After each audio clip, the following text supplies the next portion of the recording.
It's no good. I shall have to go. Go where? King's Pyland. Last evening, Inspector Gregory of the Devonshire Constabulary arrested well-known racing personality Fitzroy Simpson and charged him with the murder of trainer John Straker. Oh, come in. 2 more telegrams, Mr. Holmes? Thank you, Mrs. Hudson. You've been bombarded with these the last couple of days. Another one from Inspector Gregory. And one from Colonel Ross. Ah, that's the horse's owner. Thank you, my dear. Watson, I have made a blunder, which I am afraid is a more common occurrence than anyone would think who only knew me through your memoirs. And the fact is that I could not believe that so remarkable a horse as Silver Blaze could disappear, especially in the seclusion of somewhere like the north of Dartmoor. From hour to hour, I've expected to hear that the abductor was the murder of John Straker and the horse had been found, but that doesn't seem to be the case. But I should be happy to go with you. No, Tavistock. If I should not be in the way. Oh, my dear Watson, you would confer a great favor upon me by coming. I'm sure your time will not be misspent. The case promises to be absolutely unique. We can just catch our train from Paddington. But Watson, would you be so kind as to bring your field glasses? Ha!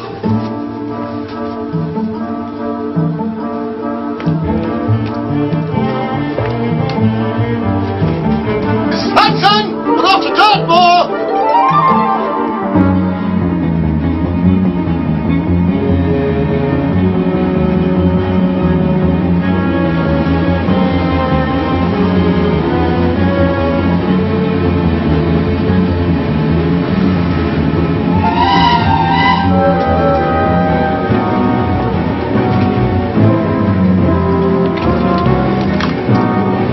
Tickets, please. Thank you, Inspector. Thank you.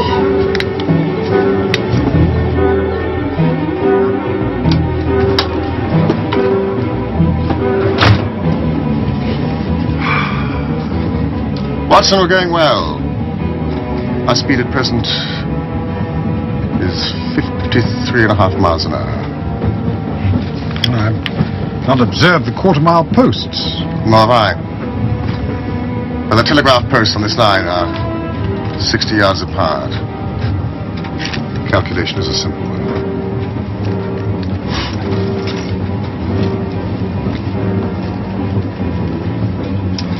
Has that remarkably coloured sporting paper anything to say on the subject of our horse? Huh? Oh. Yes. Yes.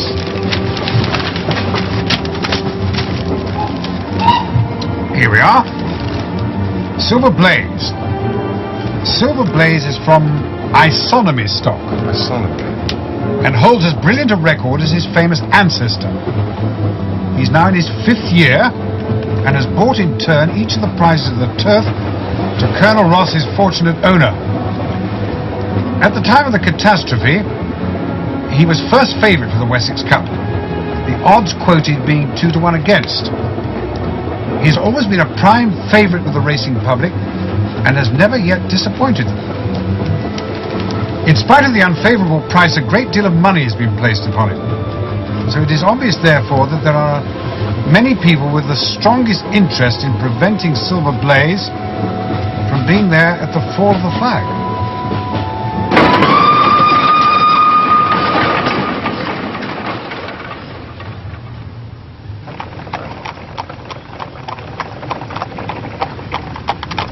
All right, Baines, will you stop here, please, because this is rather a good view.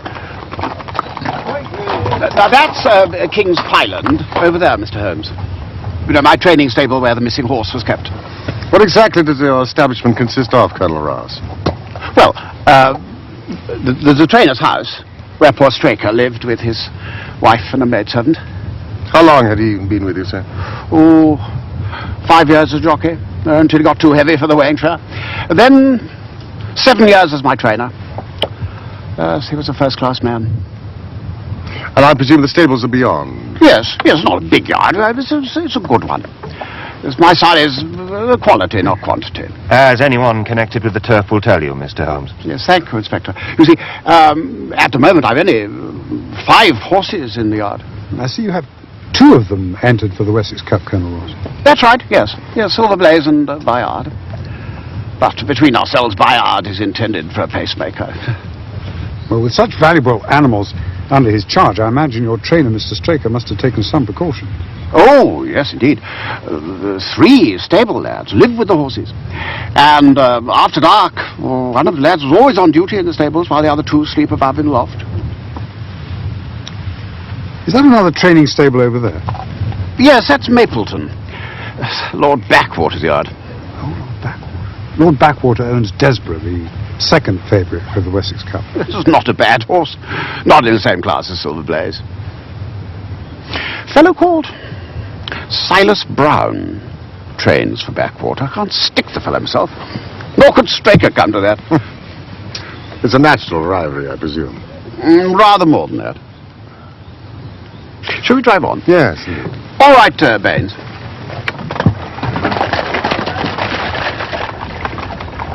Inspector Gregory, are there any further developments as to the whereabouts of the horse? Nothing at all. We have made very little progress in that direction. I can't imagine how a horse like Silver Blaze could go missing for so long in a place like this. Nor can I. I must tell you, Mr. Holmes, that at first I was not at all taken with Inspector Gregory's suggestion that you should be asked to come down here. Because I don't like amateurs, you see.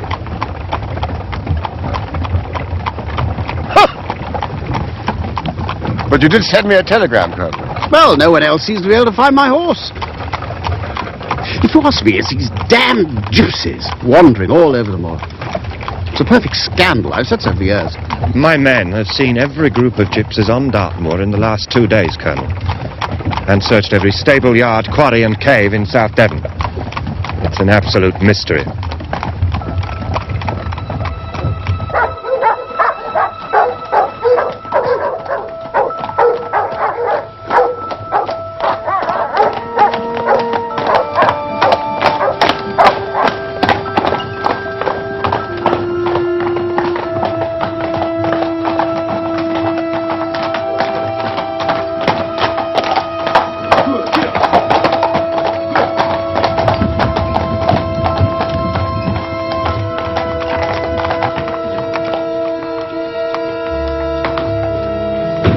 I expect a miracle from you, Mr. Holmes.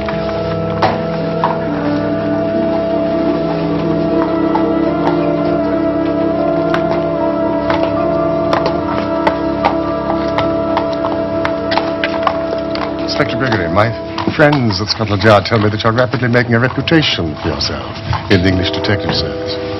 I'm a keen student of your methods too, Mr. Holmes. I have the 2 principal witnesses waiting for you. Thank you.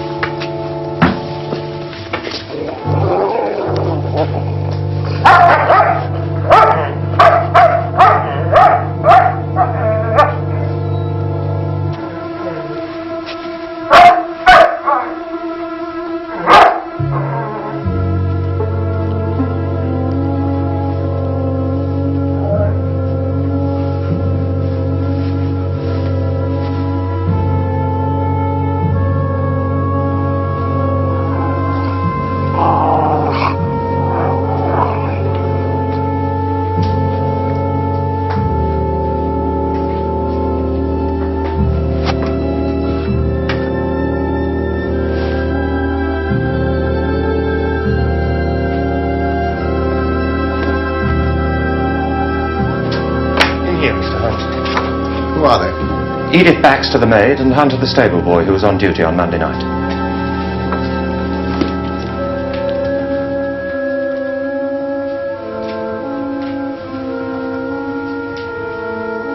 It was just a few minutes after 9 o'clock, sir. I was carrying Mr. Hunter's supper across from the house. But Miss Baxter, what did the supper consist of? It was a dish of curried mutton, sir.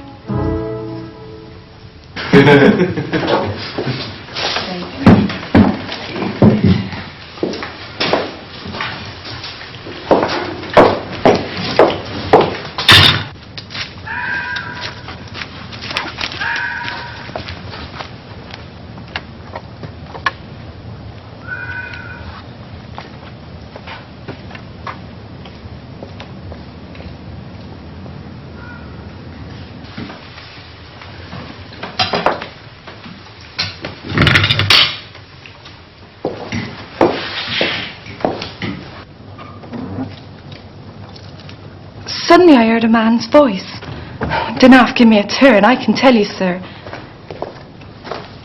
Excuse me, miss. What do you want, sir? Can you tell me where I am? I'd almost made up my mind to sleep on the moor when I saw the light. This is King's Pyland Training Stable, sir. What a stroke of luck. I understand there's a stable lad. Sleeps here at night. No doubt that's his supper you have there. I'm sure you wouldn't be too proud to earn yourself the price of a new dress, would you? See, the boy has this tonight, and you shall have the prettiest frock money can buy. I couldn't! Ned! Ned! Ned! There's a man! Stop me out there! I'm ever so frightened. What do you want? He asked after you. He asked me to give you something. What was it? I don't know. It was white. Where is he now? He's gone. Well, you best cut back up the house quick. Tell the governor. Yes, Ned.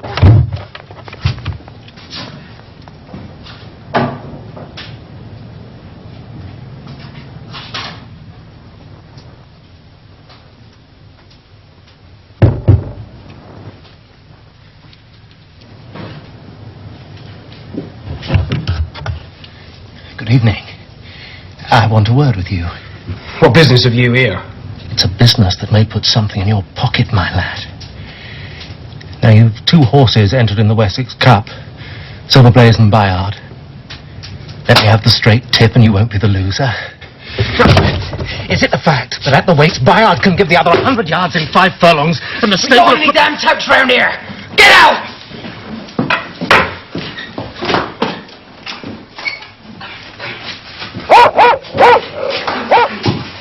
Otter him, boy! Otter him!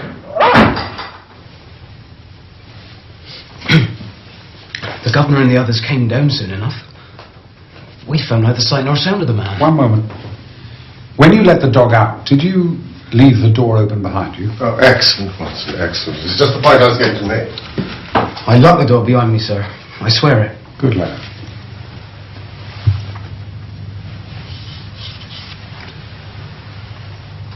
Does Fitzroy Simpson admit to all this? He denies nothing. He says he came for information. What about the white paper? He says it was a £5 note. Thank you, Inspector.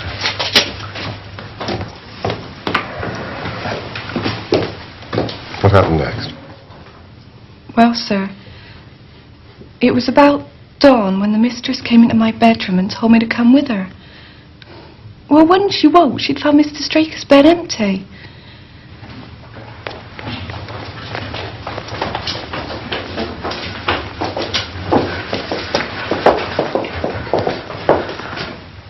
Heavens!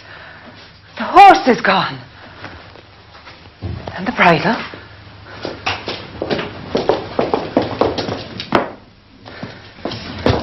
Ned! Wake up! Wake the boys. Ned! Ned! Wake up! Wake up, Ned! Bill! Nobby! Come quick! Silver Blaze is gone!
You stayed, sir.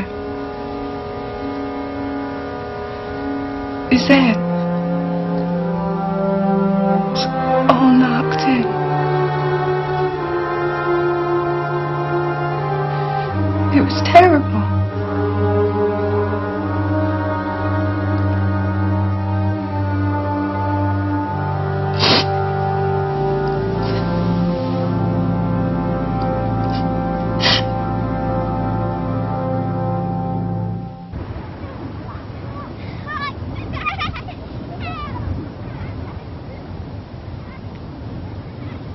It was the terrible blow on the head from some blunt instrument that had killed him. It was clear that he had defended himself most vigorously. The blood-stained knife. As to the wound on the thigh, who can tell? Well, it is possible that the wound on the thigh could have been caused as Straker fell. The lad here was drugged. Appreciable quantities of powdered opium were found in his curry. Did all the household eat the same dish? Yes, sir. I made it myself and served it.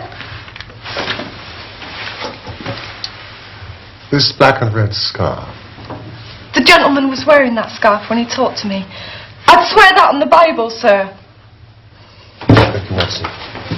Thank you.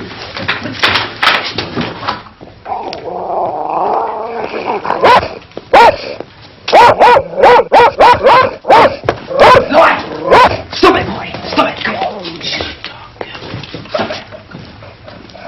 Good boy.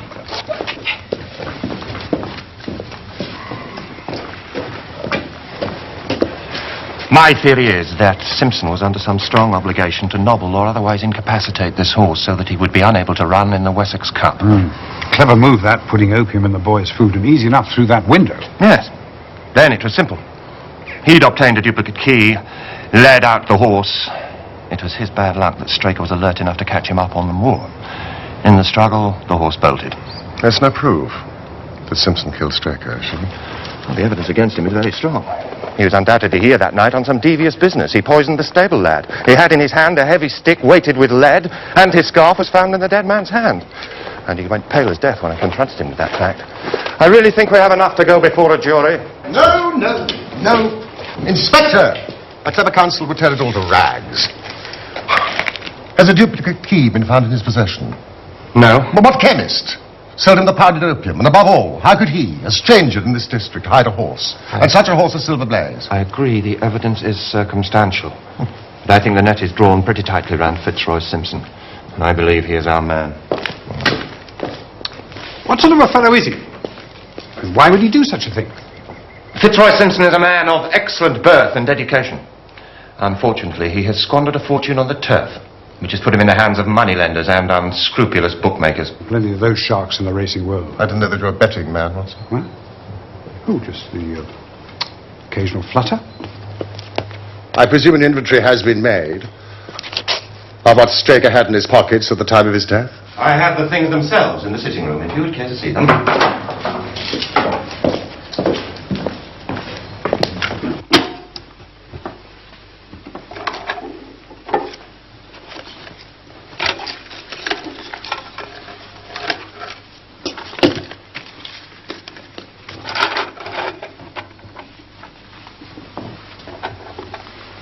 Rice and Co. London. For the bloodstains, I presume this is the knife that was found in the dead man's grasp. Yes, indeed. This is more in your line, Doctor. This is what we call a cataract knife. Very delicate blade, divides for very delicate work. Strange thing for a man to take on so rough an expedition, Holmes. Especially as it wouldn't shut in his pocket.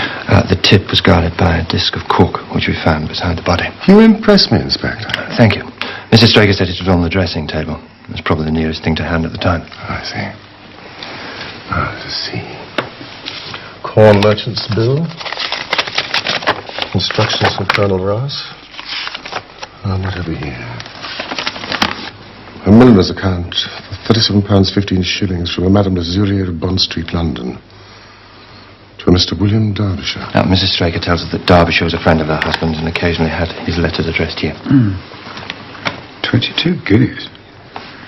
Somewhat heavy for a single costume. Mrs. Derbyshire had rather expensive tastes. Yes.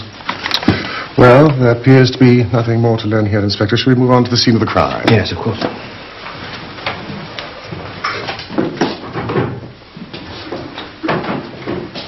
After you, folks.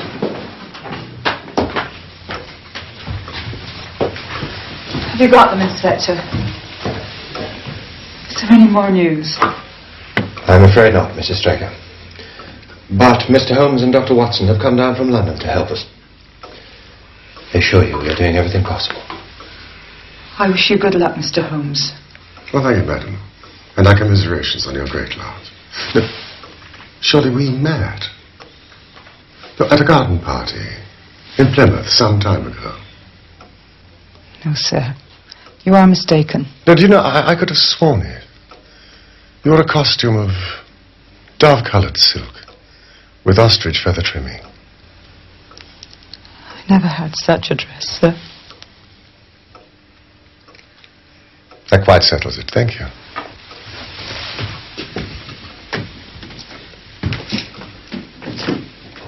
That is the bush where the coat was hanging. What was the weather like? Oh, calm. Bit of rain about. And the coat was not blown against the bush, but placed there. Oh, Yes, it was placed. Inspector. No, no, no. So many people have trampled around this land. There have been many people here. That piece of matting has been placed there, and we have all stood upon that. Not the general public. I have in this bag one of the boots John Straker wore, one of Fitzroy Simpson's shoes, and a cast horseshoe of Silver Blaze. Thank you, Inspector.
Burnt wax vesta.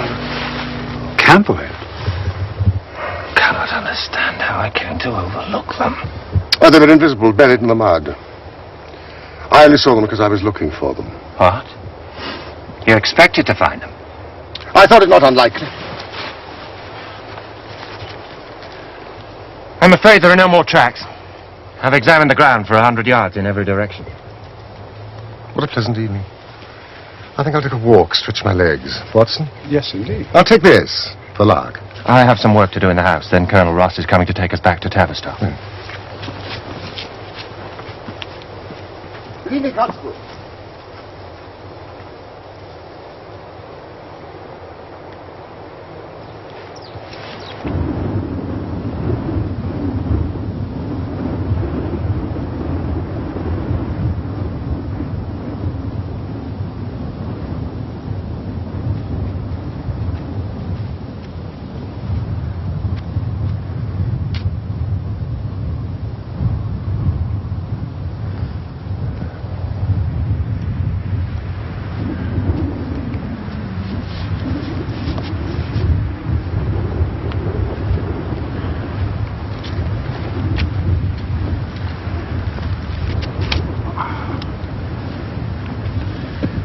Supposing Silver Blaze broke away. I mean, where would he have gone? If he'd run loose on the moor, he'd have surely been seen by now. Perhaps the gypsy theory is correct. No. A horse is a most gregarious creature. Now, he did not go back to King's Pyland, to his own stable, so he must have gone to Mapleton. Now, let us use that as a working hypothesis. The ground around here is very hard and dry, but over there, in that hollow, it must have been very wet on Monday night. If our supposition is correct, he must have crossed it.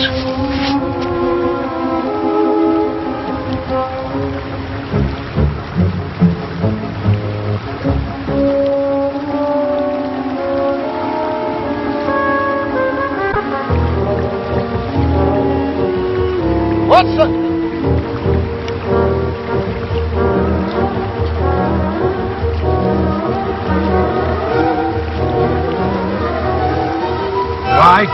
look at that.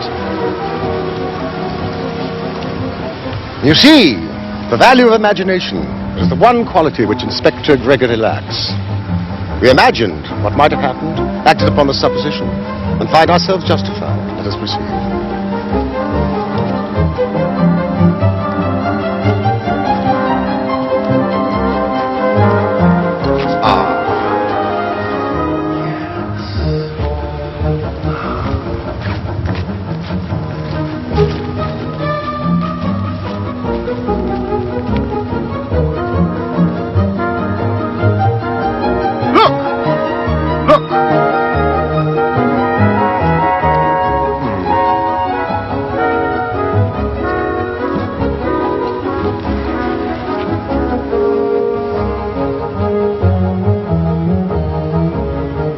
Horse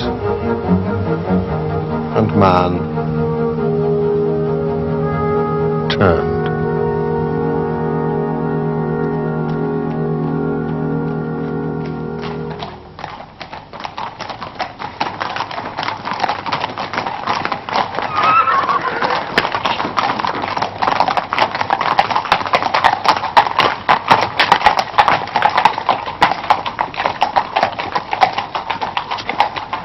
No loitering round here. Haven't you got eyes in your head? I only wanted to ask you a question. Should I be too early to see Mr. Silas Brown if I was to call around here at 5:30 tomorrow morning? I shouldn't be speaking to you by rights.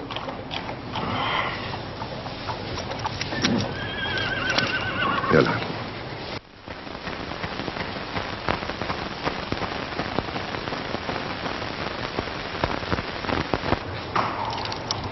Mr. Brown's the early bird round here, all right? Dawson, what are you doing gossiping with strangers? Be about your business. Now, what the devil do you two want round here? Just a few minutes of your time, Mr. Brown. Be off with you, or you'll find the dog on your heels. Why should I talk every gadabout stranger on the moor? It may save you instant dismissal from Lord Backwater's service and a stiffish prison sentence.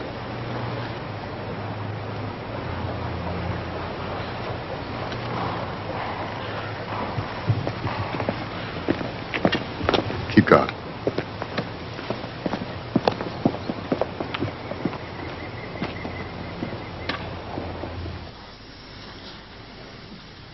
Early Tuesday morning, you were about the yard as usual when you saw a horse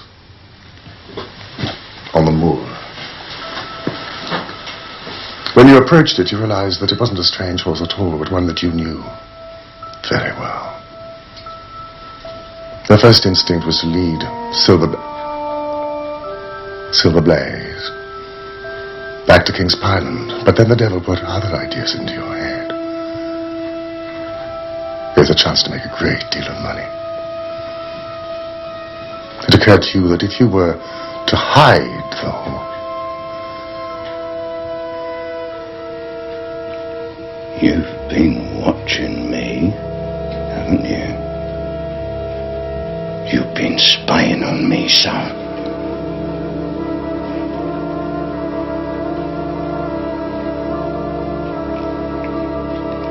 Look, son, I do what you want.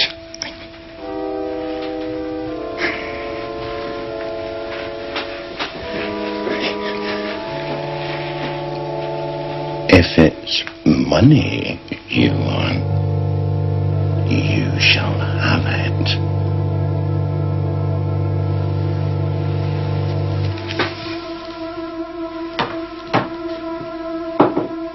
you will do exactly as I tell you.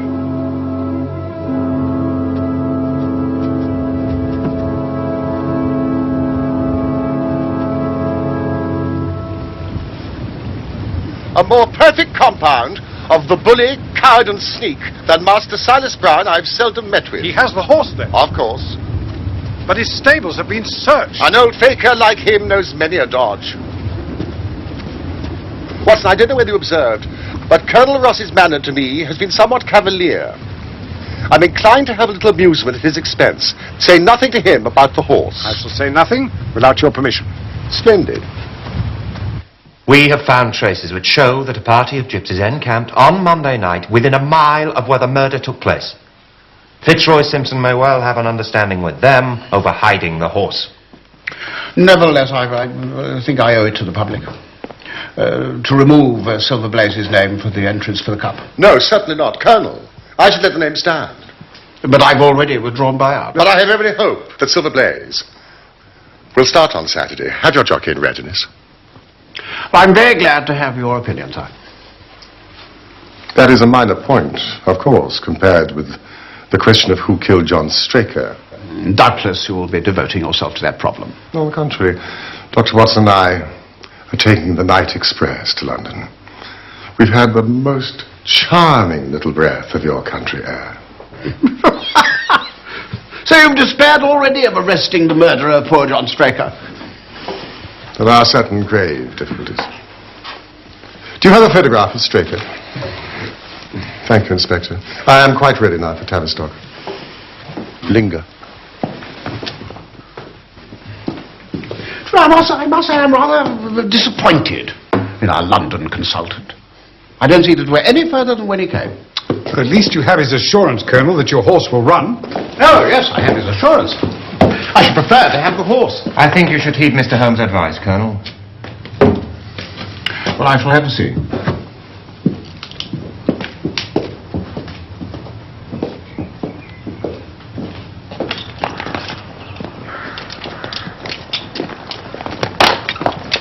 Excuse me, who looks after these sheep? I do, sir. Have you noticed anything amiss of late? Well, sir, it's not much account, but 3 of them have gone lame.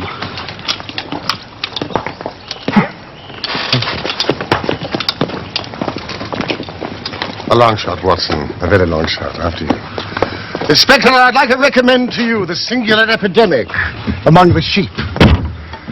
You really consider that to be important? Exceedingly so. All right, Baines.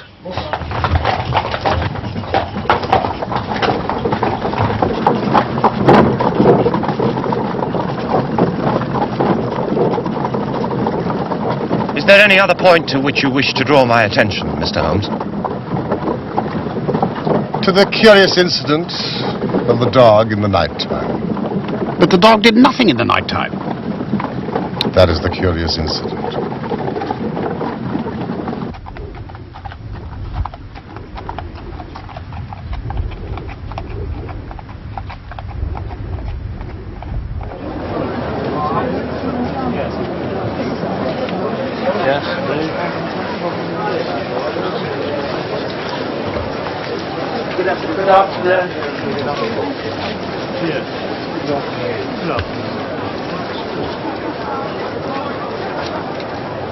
Where the devil is my horse, Holmes? No. Where the devil is he? I suppose, Colonel, that you would recognize him if you saw him. No, my own horse. You know, I've been on the turf for 20 years and I've never been asked such a damn fool question before. My child, you know, Silver Blaze, with a white star on his forehead and mottled hind leg. I suppose you realize that if my horse doesn't run, quite apart from being lynched by the crowd, I shall be up before the stewards. Probably warned off every racecourse in England for life. Reputation ruined. Ah, let us hope it does not come to that, Colonel. Here's Dr. Watson. And this, Colonel, is your horse. That's not my horse, Holmes. Good God, man, what have you done?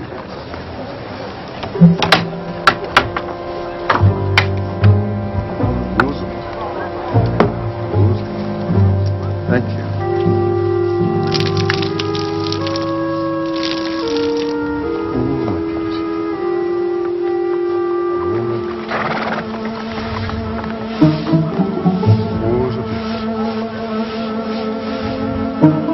There, Colonel, is your Silver Blaze.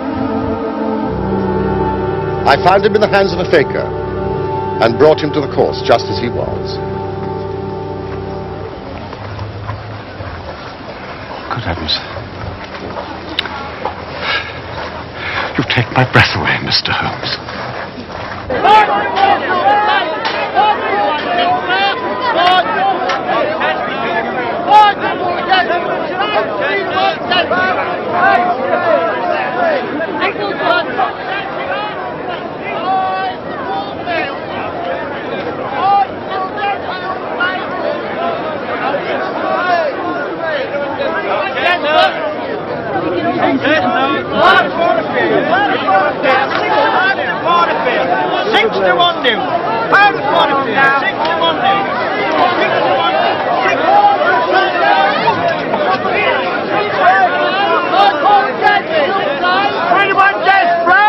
Silver Blaze. If he runs, my lord, to win or place, my lord. To win, of course. Any more like you at home?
Wonders, Mr. Holmes, and I owe you 1,000 apologies for having doubted your ability. Now, you've done me a great service by recovering my horse. You'd do me a greater still if you could lay your hands on the murderer of John Straker. I've done so. What? What's all this about if you've got him? Where is he then? He's here. Here? Where? Someone who's now present at this very moment. Yes, I quite recognize that I'm under obligations to you, Mr. Holmes, but this is either a very bad joke or an insult. The real murderer, Colonel, is standing immediately behind you. But the horse? Yes, the horse. And it may lessen his guilt if I say that it was done entirely in self-defense. And that John Straker was a man quite unworthy of your trust.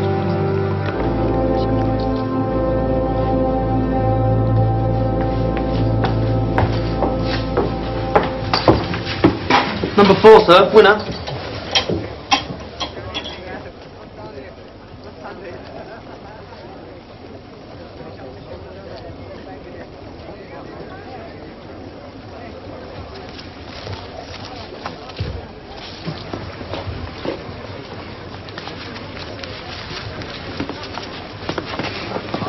Colonel Ross. Yes. Yes, thank you very much.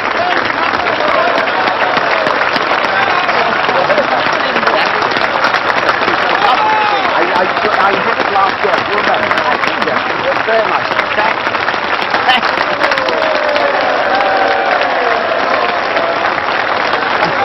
Thank you very much. Yes, sir. You know, Rosie. Number 12. Number 12. Yeah. Yes, sir. Ross Chestnut.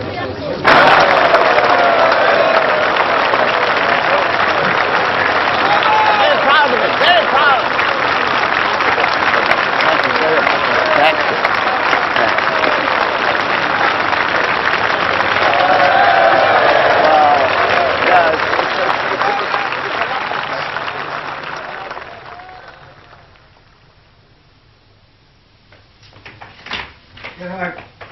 I confess, Colonel, that when we came down to King's Parliament, I was convinced that Fitzroy Simpson was the true culprit.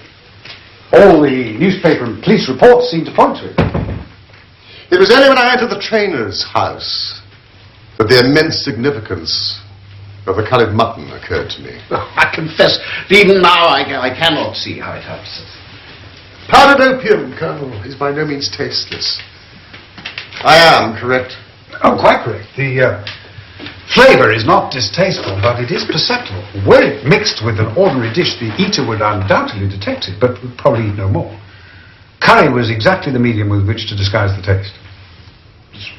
So it must have been Straker or his wife. Exactly. Because I remember you spoke of a dog.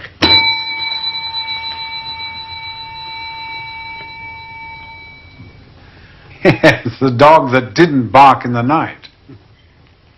Well, someone had been into the stable and taken out the horse, and the dog had not barked. So obviously this midnight visitor was someone the dog knew well. I was already convinced that it was Straker. But for what purpose should he take out the horse and drug his own stable boy? A dishonest one, obviously. There have been cases before now where trainers have made great sums of money by laying against their own horses and then preventing them from winning. Well, sometimes you get a pulling jockey, I will say that. And sometimes by surer and more subtle means. This singular knife, which was found in the dead man's hand, and which no sane man would use as a weapon, right, Doctor? Yes, only used in the most delicate operations.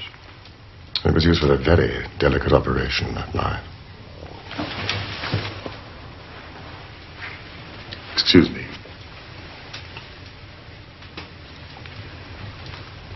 As you know, Colonel, with your wide knowledge of turf matters, that it is possible to make a slight nick in the horse's tendon and do it subcutaneously.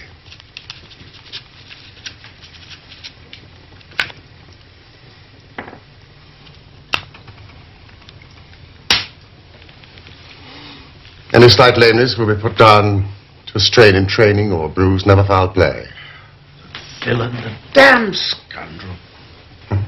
Not an operation to be done in the stable, no food for me. So sensitive a creature would arouse the soundest of sleepers. I've been blind, and Gregory too. Of course, that's why he needed the candle and struck the match. When I examined Straker's belongings, I was fortunate to discover not only the method of the crime, but also the motive. Most men do not carry other people's bills in their pockets. From this I concluded that Straker was leading a double life. The nature of the bill shows that there was a woman in the case, and a woman of expensive tastes. Liberal though you are with your servants, I'm sure they're not able to afford 22 guinea walking dresses for their ladies. Mrs. Straker never had one by her own admission. When I visited Bond Street the other morning, I showed Madame Lazurier this photograph of Straker.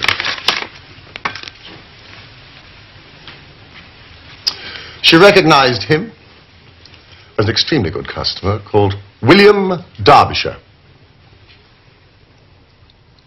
with a very dashing young wife with a partiality for expensive dresses. Women. Women! I suppose it was she who plunged him head over heels into debt and so led him to this miserable plot. Straker led out Silver Blaze into the hollow, where its light would not be visible from the yard. Simpson, in his flight, had dropped his scarf. Straker picked it up, with the idea, no doubt, that he might use it in securing the horse's leg. Straker was able to light his candle, but just as he had the knife ready, the horse lashed out and caught him a fatal blow on the forehead.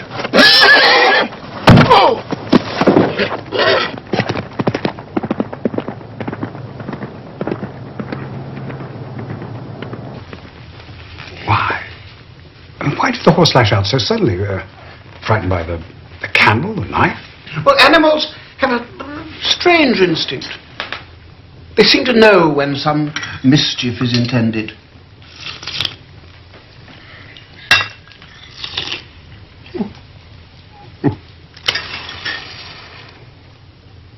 My final shot, I must confess, was a long one. It struck me that such an astute man as Straker would not undertake this tender nicking without a little practice. The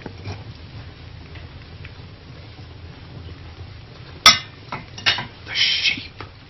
Of course. Wonderful, my dear. Now, you've explained all but one thing. The horse. Now, where was the horse? Well, I think we must have a little amnesty in that direction, Colonel. It bolted and was looked after by one of your neighbours.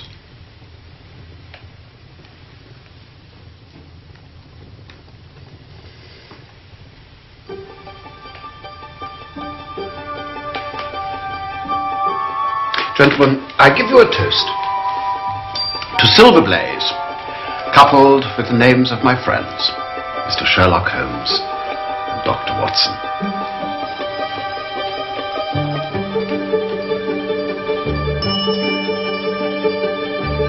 To Silver Blaze.